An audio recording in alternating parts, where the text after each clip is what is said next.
the Universal parking deck. We're about to go check in for the Orlando Informer. And this is me and Mom's first time going to Universal or Islands of Adventures in like 8 years? Yeah, maybe it's been a long time, maybe about 8 years. We've been really stuck in the Disney bubble. So we're interested to see how Universal does everything with like the COVID precautions, and we don't know where we're supposed to go. But one thing that we thought was interesting is that they are parking cars every other row, so you're able to social distance as you get out of your car, which I really liked. Whereas at Disney Springs, you know, it was kind of a free-for-all. So we made it through the temperature check and security, and Universal security is a little bit more like airport security. Oh, and the moving walkway is finally working. The past two we passed were not working. But Universal security is a lot different than Disney's now, because Disney, you no longer have to like hand them your bag and they don't have to look through it, because they don't want to touch your stuff these days. Whereas Universal, they, you know, you put it through the little conveyor belt like you would at the airport.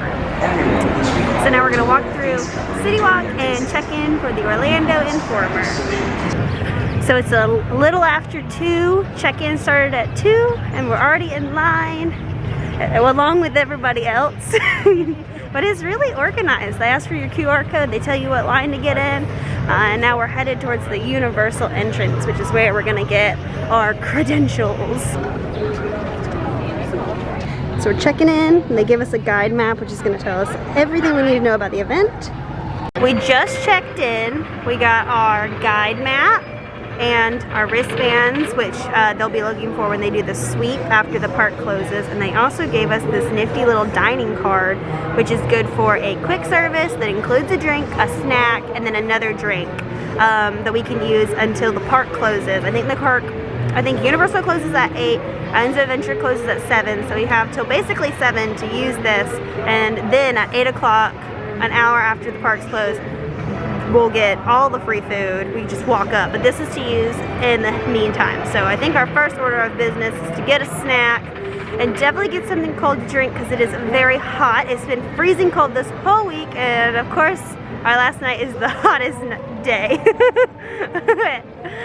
But it's also supposed to get cold when the sun goes down, so we're in jeans and a short sleeve shirt, and we're still sweating underneath this mask. So Universal seemed really, really busy, I think because all of the Orlando Informer guests get kind of put in there as soon as you check in. So now we are going to walk over to Islands of Adventures and see about getting a snack and cooling off. And hopefully the crowd level will be a little bit less. Welcome to Email, Home of the Hood. I hope you like Christmas music, because they never stop singing. Are you with me? Don't you need a little peace and quiet sometimes, people? He's sassy. He is sassy. So now we're sitting in Seuss Land, and we got the Nutella s'mores. After a lot of back and forth, the lady kept trying to give me green eggs and ham, and she goes, "This is the s'mores." I said, I don't think it is. I said, a s'mores has chocolate on it. She goes, "Oh." I was like, I don't think this lady knows what a s'mores is. I felt like I was being punked. She kept trying to give it to me. I was like, I don't think that's it. But this counts as a snack, and then this counts as a drink, and we're splitting this. And you know, Mom said it's just, it's terrible, just terrible. Marshmallows and chocolate. Oh no. And we still have a meal credit left, and then we have an entire card left that's got another meal credit, another snack, and another drink. That's good though. It is good. So I did realize that I didn't explain what the Orlando Informer Meetup is. So the Meetup is an after-hours event. We get in a little bit early. They let us in a little bit closer to 2:30, because check-in started at 2. I'll let you in about between 2 and 3 o'clock. And it's basically, you get access to both parks after hours. There's supposed to be low wait times, unlimited food, and we just got here a little bit early because we haven't been to Universal in the past couple of years, so we figured we'd come, try to ride some things.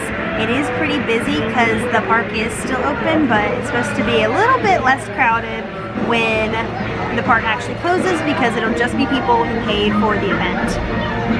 So we're on the Carasusicle, which is our first ride, and they gave us a little pump of hand sanitizer before we got on, and now we're just gonna ride.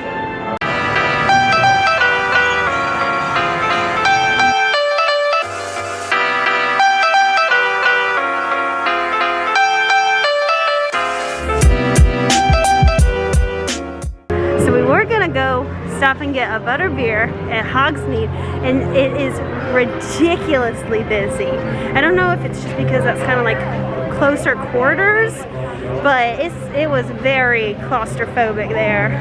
Yeah. And the lines for everything were super long. So now we are headed back to the front of Islands of Adventures and see if we can maybe get another snack or ride a ride.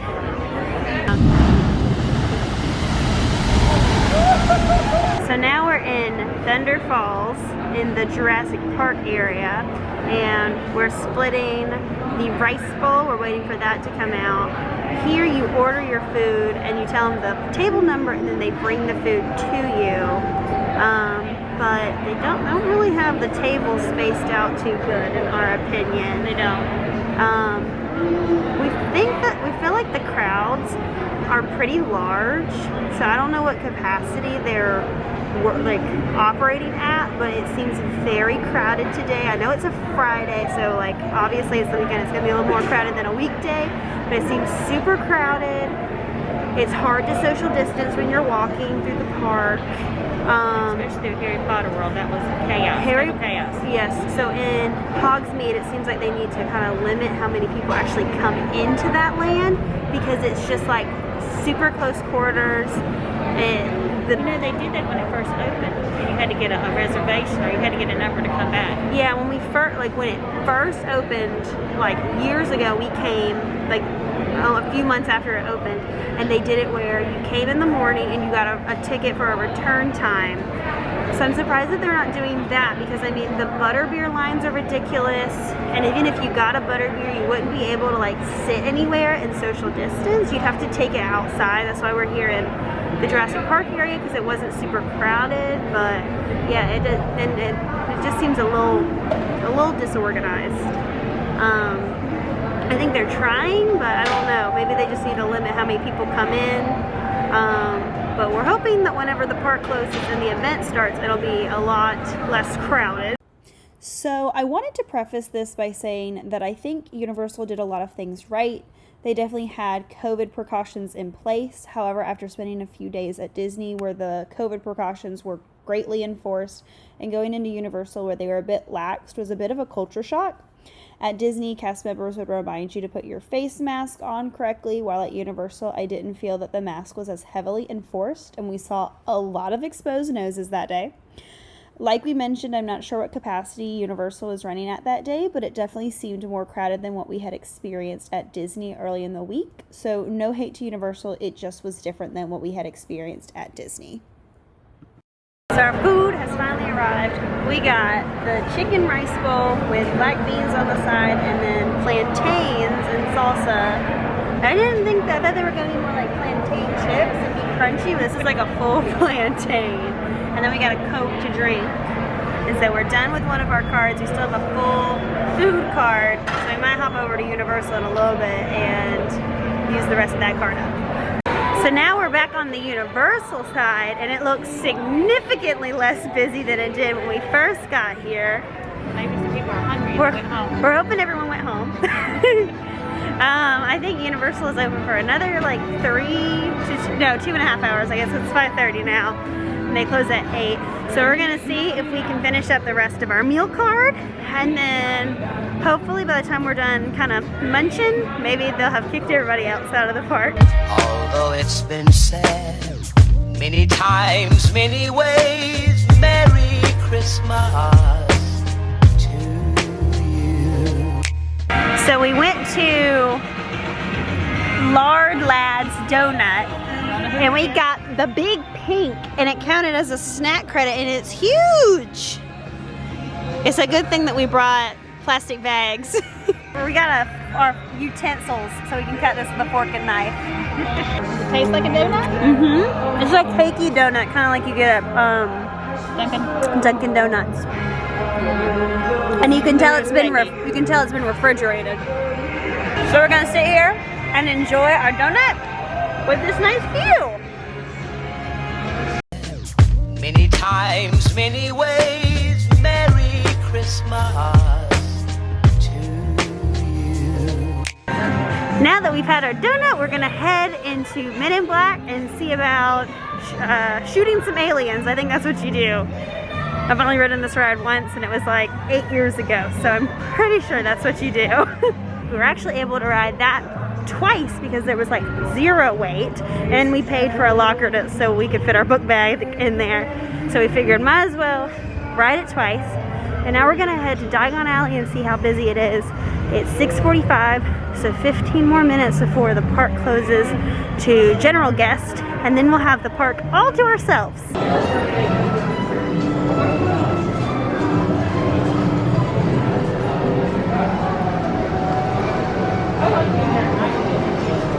What do you think of Diagon Alley, Mom? It looks really cool, especially at night with all the lights. Yeah, this is our first time ever seeing Diagon Alley. The last time we went to Universal, they were still building it. The last time we went to Universal was when they had Jaws, when Jaws was in the same exact spot. So it's been a minute.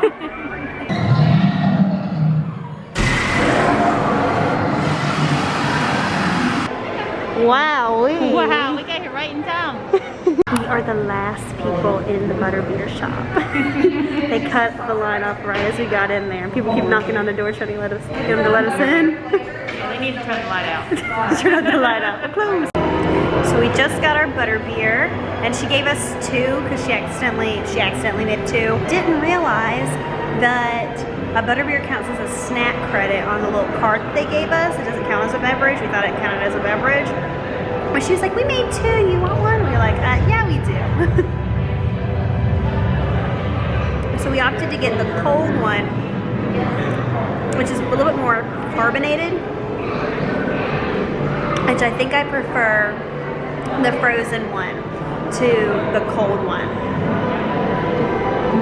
But it's still very good. So what do you think of it? It's good, it's sweet. Mm-hmm. It's not bubbly like I thought it would be. It's more bubbly than the frozen one. Oh, okay. To me, it tastes like cream soda. Mm-hmm. It tastes a little bit more like cream soda than butterscotch, like I would think it would taste like. Yeah, it's not quite as buttery as I thought it would be, which is good. I just thought I was going to taste like a stick of butter. Gross. And I see a ghost exorcist standing in front of the theater.